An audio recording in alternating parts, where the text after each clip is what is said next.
Então, Eclesiastes capítulo 11, a partir do versículo 7. Diz assim a palavra do Senhor, e você pode acompanhar na sua Bíblia, por favor. Doce é a luz e agradável aos olhos ver o sol. Ainda que o homem viva muitos anos, regozije-se em todos eles. Contudo, deve lembrar-se de que há dias de trevas, porque serão muitos. Tudo quanto sucede é vaidade. Alegra-te, jovem, na tua juventude, e recreie-se o teu coração nos dias da tua mocidade. Anda pelos caminhos que satisfazem ao teu coração e agradam aos teus olhos. Sabe, porém, que de todas estas coisas Deus te pedirá contas. Afasta, pois, do teu coração o desgosto e remove da tua carne a dor, porque a juventude e a primavera da vida são vaidade. Lembra-te do teu Criador nos dias da tua mocidade, antes que venham os maus dias e cheguem os anos dos quais dirás: não tenho neles prazer. Antes que se escureça o sol, a lua, as estrelas do esplendor da tua vida, e tornem a vir as nuvens depois do aguaceiro. No dia que tremerem os guardas da casa, os teus braços, e se curvarem os homens outrora fortes, as tuas pernas, e cessarem os teus moedores da boca por já serem poucos, e se escurecerem os teus olhos nas janelas, e os teus lábios, quais portas da rua, se fecharem, no dia em que não puderes falar em alta voz, te levantares à voz das aves, e todas as harmonias, filhas da música, te diminuírem. Como também quando temeres o que é alto, e te espantares no caminho, e te embranqueceres, como floresce a amendoeira, e o gafanhoto te for um peso, e te perecer o apetite, porque vais à casa eterna, e os pranteadores andam rodeando pela praça, antes que se rompa o fio de prata, e se despedace o copo de ouro, e se quebre o cântaro junto à fonte, e se desfaça a roda junto ao poço, e o pó volte à terra como era, e o espírito volte a Deus que o deu. Vaidade de vaidade, diz o pregador, tudo é vaidade. Versículo 13. De tudo que se tem ouvido, a suma é: teme a Deus e guarda os seus mandamentos, porque isto é o dever de todo homem. Feche os olhos, vamos falar com Deus mais uma vez? Obrigado, Pai, pela Tua palavra lida diante de nós. Obrigado pelas lições importantes que o Senhor nos dá através dela. Obrigado, Senhor, porque podemos uma vez mais aprender de Ti aqui. Fala conosco, Pai. Em nome de Jesus, amém. Você deve ter reparado que na última quarta-feira teve início no calendário da igreja, no mundo inteiro, a chamada Quaresma, o período da Quaresma. E é um engano muito grande imaginar, pensar que a Quaresma é algo exclusivo dos cristãos católicos romanos. Não é. A Quaresma data mais ou menos ali do século III, finalzinho do século III, início do século IV depois de Cristo. E a ideia do povo de Deus no passado, ou seja, há mais de 1.700 anos atrás, ao pensar na Quaresma, ao pensar nesse período de 40 dias que antecede a Páscoa, é justamente se preparar melhor para esse evento. Se preparar melhor para esse momento que é um dos ápices da fé cristã. É o momento em que a gente se lembra da morte e da ressurreição de Jesus. Os cristãos do passado, como a gente já orou aqui antes, aqueles que nos antecederam, imaginaram que seria muito bom se houvesse um tempo maior para se preparar para a Páscoa, para pensar sobre o mistério da morte e da ressurreição de Jesus, para buscar arrependimento, buscar conversão, colocar a sua vida aprofundadamente, intencionalmente diante de Deus. É por isso que a quarta-feira ela é chamada de cinzas. Você vai lembrar de um hábito e de algo que acontece muito no Antigo Testamento, sobretudo, embora a gente veja no Novo Testamento também, que os homens e as mulheres de Deus tinham o hábito de colocar cinzas sobre a cabeça, se vestir com um pano de saco, ou seja, uma roupa muito rústica, muito humilde, como um símbolo de humilhação, um símbolo de tristeza, um símbolo de arrependimento. É por isso que a quarta-feira de cinzas tem esse nome. E o número 40, ele não é aleatório. Várias vezes a gente vai ver, ao longo do texto bíblico, o número 40 aparecer em momentos decisivos do povo de Deus, de homens e de mulheres de Deus. Por exemplo, o mais conhecido é inclusive, que é um dos textos para o calendário litúrgico do dia de hoje, e que a gente lembrava agora há pouco, conversando na aula dos adolescentes, que é o texto da tentação de Jesus. Você vai se lembrar lá em Mateus, no capítulo 4, dos versículos 1 a 11, Jesus é tentado, após jejuar durante 40 dias. Há outros, Moisés, Elias, o povo peregrina pelo deserto durante 40 anos. São sempre momentos de preparação, momentos de arrependimento, momentos de aprofundar a nossa relação, o nosso contato com Deus. Por isso que a quaresma, ela pode ser observada como uma oportunidade de olhar para trás, olhar para aquilo que fizemos, olhar para a nossa conduta diante de Deus, olhar para a nossa caminhada, olhar para a nossa necessidade de colocarmos a nossa vida dia após dia diante de Deus, mas também é uma oportunidade de olhar para o futuro. Nós acabamos de celebrar no Natal o nascimento de Jesus. Nós acabamos de celebrar no Natal a vinda de Jesus, a encarnação. Só que não é só ela que faz parte da nossa caminhada. Jesus vive de forma obediente e morre na cruz. E se entrega por mim e se entrega por você. Qual é o significado disso na nossa vida hoje? O que saber que Jesus não apenas nasceu e viveu de forma obediente, mas morreu em uma cruz, impacta na minha vida e na sua. Só que só a morte de Jesus não é suficiente. A história dele não termina no Calvário. Há o domingo de Páscoa, o domingo da ressurreição. E a gente precisa conectar todo o contexto da fé e da história cristã para que ela faça sentido na nossa vida. A quaresma nos dá esta oportunidade. E aí você deve estar se perguntando, Diego, legal, não é? Interessante, gostei, achei maneiro, mas vem cá, o que isso tem a ver com o Apocalipse, com o Eclesiastes? Desculpa, mas eu estou com esse negócio do Apocalipse na cabeça, né? Você deve estar também, né? Você deve estar também. Enfim, isso é para outro momento. Só Jesus, né? Você deve estar se perguntando, o que tem a ver o Eclesiastes com isso? Gente, o Eclesiastes faz exatamente esse exercício. O Eclesiastes olha com profundidade tanto para o valor da vida vivida diante de Deus, quanto para a efemeridade da vida, tanto quanto para a morte, tanto quanto para a morte. Ele nos chama a valorizar a vida e a pensar seriamente sobre a morte. E isso tem tudo a ver com a Páscoa, porque a gente, enquanto igreja cristã, costuma enfatizar, e faz muito bem, isso, a ressurreição, não é verdade? Só que a gente só não pode se esquecer que só há ressurreição porque antes houve a morte. Gente, só ressuscita quem morre. Só ressuscita quem morre. E o Eclesiastes faz isso. Ele nos chama a refletir sobre a vida, também da perspectiva da morte.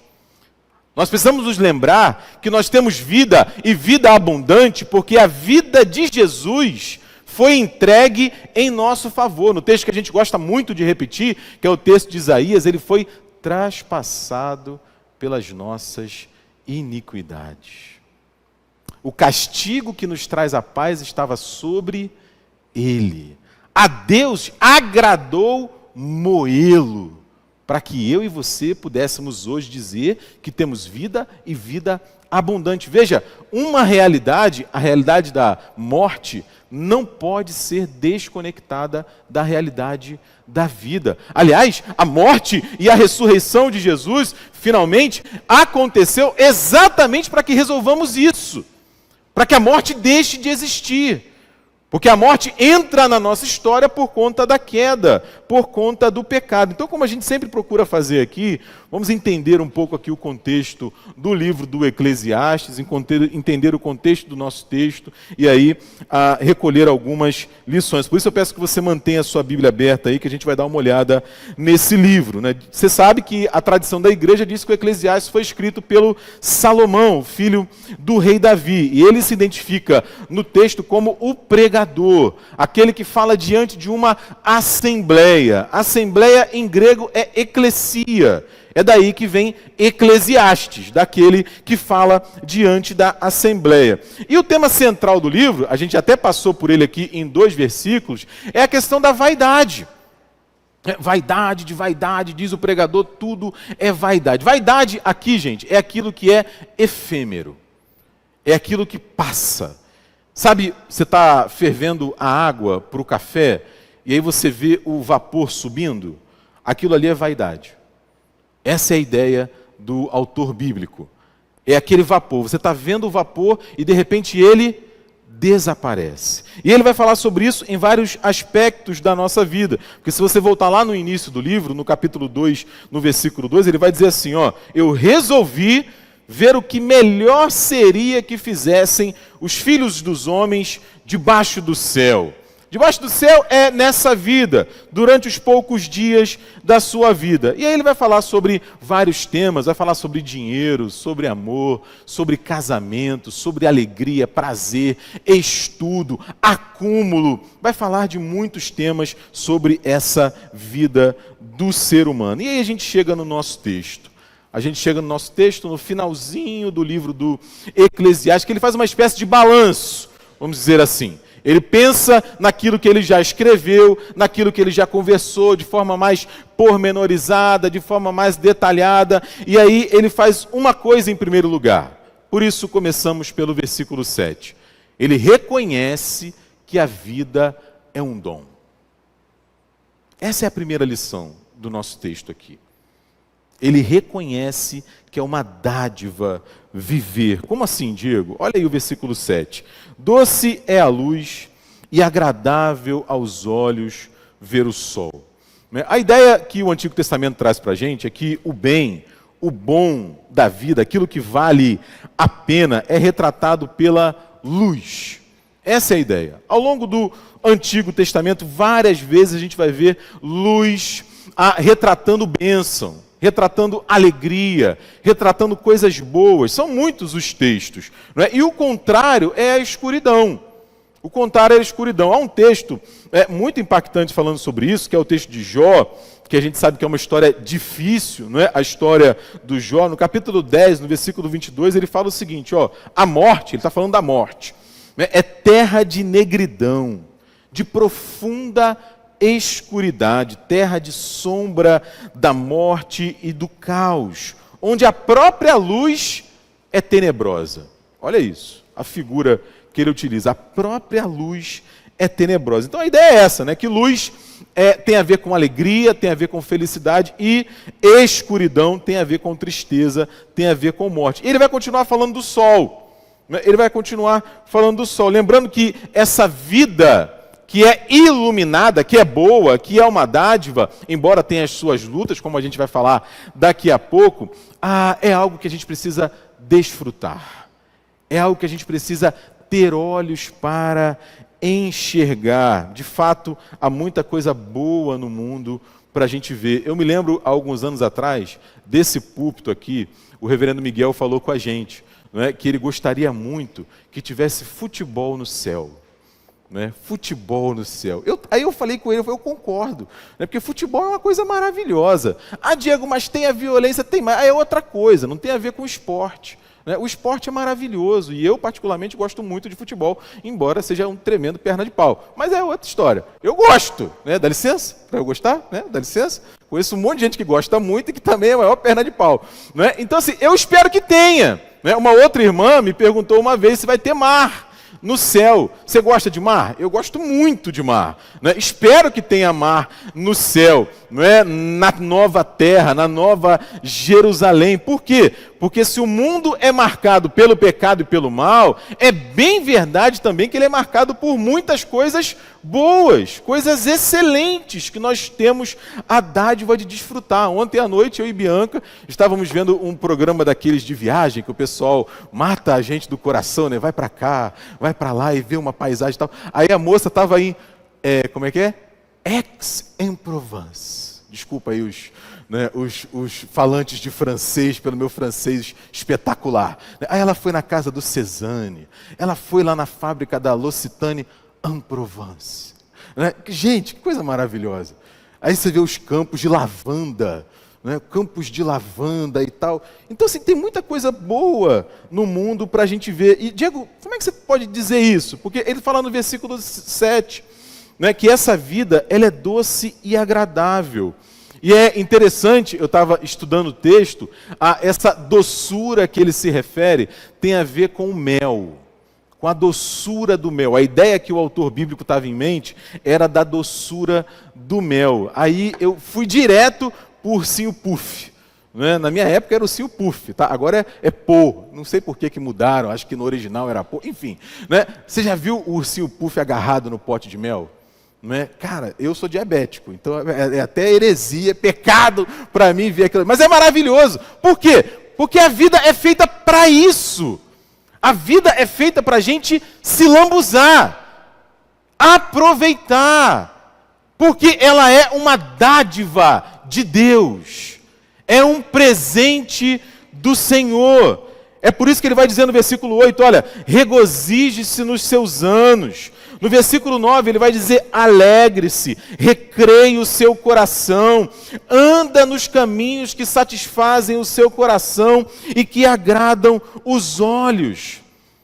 E isso, gente, tem muito a ver, não é, com a maneira como a gente enxerga a vida. É aquela história do copo meio cheio e meio vazio. Você vai dar meio copo de água para alguém, para duas pessoas. Uma vai olhar e vai dizer, pô, podia estar mais cheio, né? Só meio copo. O outro vai dizer, graças a Deus, eu estava aqui cheio de sede, tem meio copo de água aí. Tem a ver com os nossos olhos. E aí ele fala no versículo 5 do capítulo 9 o seguinte, algo que deve nos levar à reflexão. Porque os vivos sabem que hão de morrer, mas os mortos não sabem coisa nenhuma. Sabe qual é a perspectiva de Salomão? A perspectiva de Salomão é, os vivos sabem. Os vivos sabem. Ao menos eles sabem que vão morrer. Ao menos eles sabem que em algum momento a história deles aqui vai acabar. Os mortos já não sabem de mais nada. Em outras palavras, ele está dizendo, quem está vivo ainda pode amar.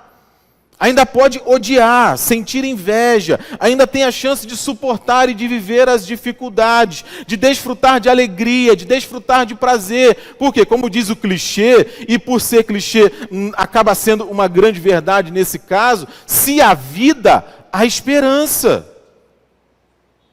Se há vida, há esperança. Já falei com vocês várias vezes aqui nesse púlpito. É uma incoerência alguém dizer assim, não, porque no meu tempo. Muito comum. Não, no meu tempo. Aí dá vontade de perguntar assim, mas peraí, você já morreu? Você está morto? Você é uma múmia andando? Tipo Walking Dead? Como é que é isso? Se você está vivo, meu irmão, se você está viva, minha irmã, qual é o seu tempo? É hoje. É agora. É nesse instante. Agora, podemos dizer, não, quando eu tinha 20 anos, Quando eu tinha 30, quando eu tinha 50, ok. Agora, no meu tempo, aí é como se você estivesse já no sarcófago. Não dá, não dá. O pastor Ed Renekiewicz, sobre isso, ele diz o seguinte: enquanto estamos vivos, comentando esse texto, olha o que ele diz. Alguma coisa pode acontecer. Talvez amanhã você leia no jornal que foi lançado um novo remédio. Talvez amanhã você tenha um insight, um pensamento libertador, que porá a sua vida em ordem. Talvez você perceba que a sua rebeldia é um caminho de morte e decida voltar para aqueles que amam você. Talvez aqueles que transformaram a sua vida em amargura voltem a buscar você com carinho e afeto. Quem sabe? A gente não sabe. Então, podemos escolher viver. Podemos escolher viver. Foi o Sartre quem disse isso e é uma frase muito famosa. Nós não podemos escolher o que as pessoas fazem conosco, mas nós podemos escolher como nós vamos responder ao que as pessoas fazem conosco. Abre comigo aí no capítulo 9, dá uma viradinha de página aí, no versículo 7 a 10. Olha o que ele diz, né? Vai, pois come com alegria o teu pão e bebe gostosamente o teu vinho, pois Deus já de antemão se agrada das tuas obras. Em todo o tempo sejam alvas as tuas vestes e jamais falte o óleo sobre a sua cabeça. Sabe o que é essa expressão aqui, gente? É muito confusa e teria que ter muito mais tempo para poder explicar. Mas de forma objetiva é assim: esteja sempre pronto para celebrar. Você vai para a festa com a sua pior roupa? Vai ter uma festa importante, o aniversário de alguém que você gosta muito. Você pega aquela camisa do vereador da última eleição, né? Aquele short do pijama, né? Fala, tá bom, você faz isso? Não, você faz o quê? Ó, sejam em todo tempo alvas as tuas vestes. É a melhor roupa, é a roupa que está limpa. E nunca falte o óleo sobre a sua cabeça. Isso é perfume. Isso é perfume. Você lembra de Jesus entrando lá na casa do Simão, que acusou ele? E invade aquela mulher a festa e derrama o quê nos pés de Jesus? Um perfume. É isso que ele está falando. Esteja sempre pronto para celebrar. Veja os olhos com que você tem observado a vida. Goze a vida com a mulher que amas todos os dias da tua vida fugaz, as quais Deus te deu debaixo do sol, porque esta é a tua porção nesta vida, pelo trabalho com que te afadigaste debaixo do sol. Tudo quanto te vier à mão para fazer, faze-o conforme as tuas forças, porque no além, para onde vais, não há obra, nem projetos, nem conhecimento, nem sabedoria alguma. Sabe o que ele está dizendo aqui? Aproveita a vida, meu irmão. Aproveita a vida. Se senta para conversar com os seus amigos. Sai para comer com o seu marido, com a sua esposa. Diego, não tenho dinheiro. Come um cachorro quente na praça. Come lá o famoso podrão. Vai lá, chupa um picolé. Vai no cinema. Se você está interessado naquele rapaz, está interessada naquela moça, e você é solteiro e você é solteira, isso é importante, né? Isso é importante de frisar isso, né?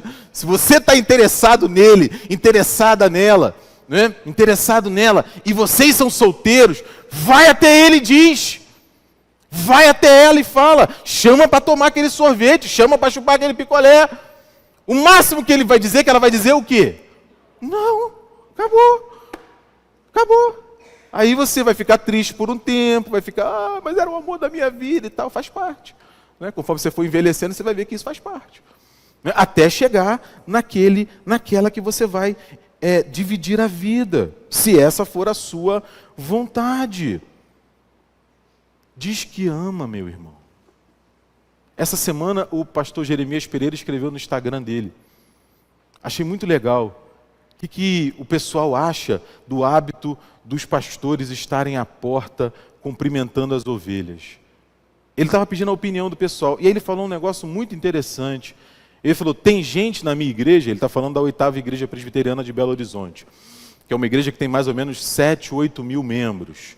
Ele está falando, tem gente na minha igreja que só vai receber aquele abraço naquela semana. Tem gente na minha igreja que só vai receber aquele abraço naquela semana. Porque às vezes a gente tem afeto e não transmite o afeto. A gente ama e não diz que ama. Aí eu vou deixar para dizer que eu amo amanhã? Eu vou deixar para pedir perdão amanhã? Eu vou deixar para me reconciliar amanhã?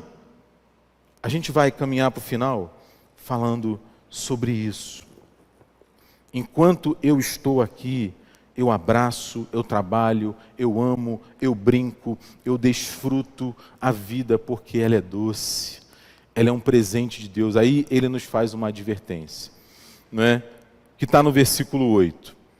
Se a gente precisa reconhecer que a vida é uma dádiva, a vida é um presente, não é? Também precisamos reconhecer que a vida traz os seus sofrimentos. Veja o que ele diz. Ainda que o homem viva muitos anos, regozije-se em todos eles, alegre-se em todos eles. Contudo, deve lembrar-se de que há dias de trevas, porque são muitos, serão muitos. De fato, desde o pecado, viver é difícil. Desde o pecado, viver é sofrer.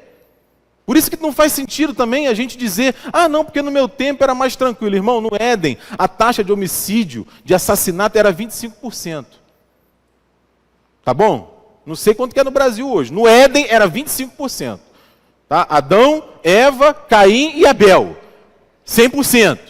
Né, para os bons de matemática, igual a mim. Eu tive que fazer conta, né, quando eu ouvi isso pela primeira vez. Aí morreu quem? Abel. Olha a escola bíblica dominical. Morreu Abel. Né? 25% taxa de homicídio. Então, no meu tempo era tranquilo. Gente, desde o pecado, não é tranquilo. Viver, de alguma maneira, é sofrer. E ainda tem um detalhe. Volta no capítulo 9, mais uma vez. Olha os versículos 11 e 12. Olha o que ele diz. Vi ainda debaixo do sol que não é dos ligeiros o prêmio, nem dos valentes a vitória, nem tampouco dos sábios o pão, nem ainda dos prudentes a riqueza, nem dos inteligentes o favor. Porém, tudo depende do tempo e do acaso. Pois o homem não sabe a sua hora, como os peixes que se apanham com a rede traiçoeira e como os passarinhos que se prendem com o laço. Assim se enredam também os filhos dos homens no tempo da calamidade, quando cai, de repente, sobre eles.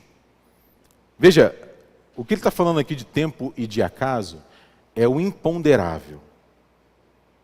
É o imponderável. Estados Unidos, maior potência militar do mundo, grande poder, não conseguiu evitar o 11 de setembro. 7 de outubro do ano passado, Israel, reconhecido mundialmente como uma grande potência militar, uma grande inteligência militar, não conseguiu impedir o ataque do Hamas. E isso eu estou falando do macro, isso eu estou falando do mundo. Pensa na sua vida. Penso eu na minha vida. Quem disse que a doença ia chegar? Quem disse? Como prever que a gente ia receber aquela notícia? Que aquela peça ia quebrar? Que aquele fato que está tirando o sono da gente, ou que tirou durante muito tempo, ia acontecer? E a gente se pergunta perplexo, por que agora? Você já fez essa pergunta? Por que comigo? Por que desse jeito? É disso que ele está falando. Do imponderável. Então, o que ele está chamando a nossa atenção, além de falar sobre a beleza da vida, ele está falando sobre a inevitabilidade da morte. Gente, a gente não gosta de falar sobre isso.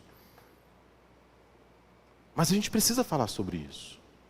Eu estava conversando essa semana lá em casa, a gente estava lendo a Bíblia, e eu falei sobre isso. O Jacó, o Israel, sentindo que vai morrer, ele chama os seus e começa a conversar. Jesus, sabendo que logo, logo vai para a cruz, chama os seus discípulos e começa a conversar. Eu estou falando isso desde o começo. E é isso que o autor bíblico está chamando a nossa atenção. Se Jesus não voltar antes, se não houver a parousia, a segunda vinda, a renovação de todas as coisas, nós vamos morrer. E a pergunta que fica é: o que eu estou fazendo enquanto eu estou vivo? É o Calvin que diz para o Haroldo. Você lembra das tirinhas do Calvin e do Haroldo? Né? O Haroldo fala para ele: Calvin, nós vamos morrer. O Calvin diz: nós vamos morrer. Mas se não for hoje, hoje nós vamos viver. Hoje nós vamos viver. Porque pode ser que eu vá morrer se Jesus não voltar. Mas enquanto ele não voltar, eu vou viver. E a vida é breve. A vida é breve. Ele vai dizer isso ao longo do texto. É por isso, gente, e aí a gente vai terminar, que a gente chega no capítulo 11, no versículo 9, e no capítulo 12, no versículo 1. Nós precisamos reconhecer que o tempo de buscar a Deus é hoje. Olha o que ele fala aí. Alegra-te, jovem, na tua juventude, versículo 9. E recreie-se o teu coração nos dias da tua mocidade. Lembra-te do teu Criador, capítulo 12, versículo 1, nos dias da tua mocidade, antes que venham os maus dias e cheguem os anos dos quais dirás: não tenho neles prazer. Veja, o que o Salomão está fazendo aqui não é uma ode, não é uma homenagem à juventude, em detrimento da velhice. Não, o que ele está dizendo é que a vida passa. Ele dá vários exemplos aí poéticos para falar dos efeitos do tempo no nosso corpo. Alguns de nós vão lutar com uma mente saudável num corpo que não responde. Outros vão lutar com um corpo saudável, mas uma mente que já não responde. Os olhos, os braços, os dentes, o ouvido, até chegar finalmente à morte. É disso que ele está falando. Então, se a vida é boa, é um presente, se a vida acaba em algum momento, e não apenas acaba em algum momento, mas ela é breve, ela passa muito rápido, o tempo de viver é quando? O tempo de viver diante de Deus é quando? É amanhã? É semana que vem? O tempo de viver com Deus é hoje. É por isso que pensar na morte de Jesus, pensar na ressurreição de Jesus, pensar na quaresma, é pensar na nossa vida. De como a morte e a vida de Jesus traz sentido para a minha vida hoje, aqui e agora. Aí eu participo dessa mesa com sentido. Porque é isso que essa mesa fala para mim e para você. Essa mesa fala para mim e para você da morte e da vida de Jesus. E em como eu quero viver essa vida diante dele. Amém?